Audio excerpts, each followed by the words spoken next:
Hi అండి. నమస్తే. Welcome back to మన ఛానల్.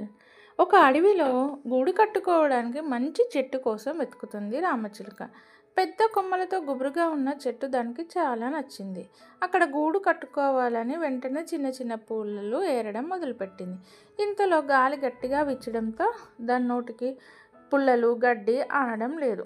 తీసుకువెళ్దామంటే చాలా ప్రాబ్లంగా ఉండింది. అక్కడికి ఒక చిన్ని పిచ్చుక వచ్చింది. మిత్రమా, దేనికోసం చూస్తున్నావు అని అడిగింది. అప్పుడు చిలుక జరిగిందంతా చెప్పింది. నేనేమైనా సాయం చేయనా అని అంది పిచ్చుక. నా వల్లే కావడం లేదు, చిన్నగా ఉన్నావు, నువ్వేం చేస్తావు అంది రామచిలుక.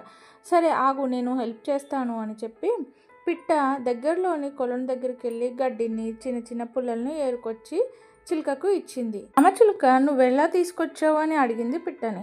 అప్పుడు పిట్ట ఈ గడ్డి అంతా ఎగిరిపోయి కొలంలో పడుతుంది, అక్కడి నుండి నేను తీసుకువస్తున్నాను, తడిచిన గడ్డి ఎక్కడికి ఎగరదు కదా అంది పిట్ట.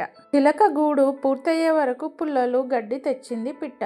అప్పుడు రామచిలుక, చిన్నదానవని నీకు ఏ పని రాదనుకున్నాను, నన్ను క్షమించు అని అంది రామచిలుక. ఈ కథలోని నీతి: కొన్ని పనులు చేయడానికి ఆకారం, వయసు కన్నా ఆలోచన ముఖ్యమని తెలుసుకోవాలి. ఈ కథ నచ్చితే ఒక లైక్ చేయండి, అలాగే నా ఛానల్ ఫాలో అవ్వండి. Thank you.